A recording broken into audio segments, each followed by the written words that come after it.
Good evening, কেমন আছেন সবাই? আশা করছি খুব খুব ভালো আছেন। তো আজ শনিবার, এখন বাজে বেলা 11টা। তা চলে এলাম আজকে কী লাঞ্চে প্রিপারেশান করেছি সেটাই আপনাদের সাথে শেয়ার করব বলে।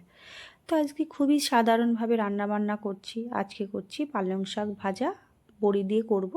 এই বড়িগুলো না মা বাড়িতেই দিয়েছে, এখানে আসার পরেই দেওয়া হলো বড়িগুলো। তো আগের বড়িগুলো দিয়েছিলাম, সেগুলো না ভালো গলেনি, মানে মনে হয় কিছু একটা ডিস্টার্ব হয়ে গেছিলো, কিন্তু এই বড়িগুলো খুব সুন্দর হয়েছে। তাই ভাবলাম ভাজার মতো একটু দিয়ে দিই।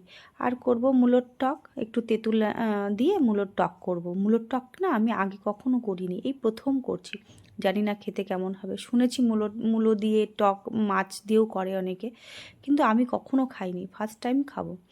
তো তারপরে করব পনিরটা মটর দিয়ে করব, মটর পনির। তো তার জন্য একটু মশলাটা আগের থেকে একটু ফ্রাই করে নিলাম। মশলা ফ্রাই করে ওটাকে মিক্সিতে পিষে করলে না খুব একটা আলাদা টেস্টও হয় এবং সেন্টটাও খুব ভালো হয়। তো আমি পনির করলে ম্যাক্সিমাম এইভাবেই মশলাটাকে ভেজে নিয়ে তারপরে ওটাকে মিক্সিতে পিষে তারপরে একটু কষিয়ে নিই। বাস, একদমই খুব সিম্পল রান্না বান্না। আর পনির হলে তো আর কোনো কিছু চাই না। আগে ছোটোবেলায় আমরা পনির খেতে কত পছন্দ করতাম, এখন খেতে ভালো লাগে কিন্তু অতটা না। আজ যেহেতু শনিবার, মেয়েও আসবে, তো সেই জন্য আর বিশেষ করে পনিরটা করা, না হলে একটু ডাল টাল করলেই হয়ে যেত। তো যাই হোক, ওই যে পনিরটা মশলাটা দিয়ে সোমবার দিলাম, গরম মশলা দিয়ে একটু জিরে শুকনো লঙ্কা তেজপাতা দিয়ে সোমবারটা দিলাম, একটু হলুদ লঙ্কার গুঁড়োটা দিলাম, যেহেতু একটু ঝাল ঝাল হলেই ভালো লাগে। মিষ্টি মিষ্টি হলে, একটু কাজু বাটা ছিল ওর মধ্যে, মিষ্টি মিষ্টি হলে আর ভালো লাগে না। যাই হোক, কষিয়ে নিয়ে বেশ ঢেকে ঢেকে কষাচ্ছি, তার মধ্যে মটরগুলোও দিয়ে দিয়েছি। আজকে এখানে মটর নিলাম, 1 কেজি মটর নিল ওরা 50 টাকা।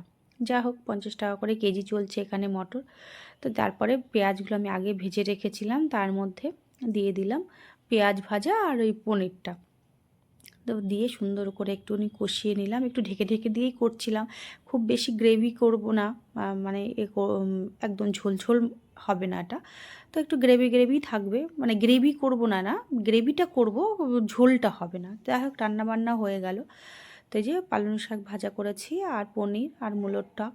তো জানি না মূলোর টকটা কেমন হবে, হয়তো ভালোই হবে খেতে, দেখতে তো সুন্দর হয়েছে, খেতেও নিশ্চয়ই ভালো হবে। পনিরের এই যে পনিরের এরকম ধরনের পনির না নান দিয়ে বেশি ভালো লাগে।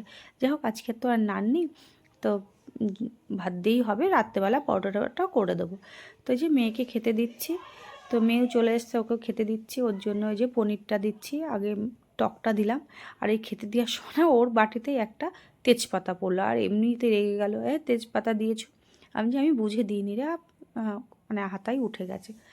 যা হোক, ওকে খেতে দিয়ে নিয়ে তারপরে আমি খেয়ে, বাস, এটাই ছিল আজকে লাঞ্চ প্রিপারেশান। কেমন লাগলো?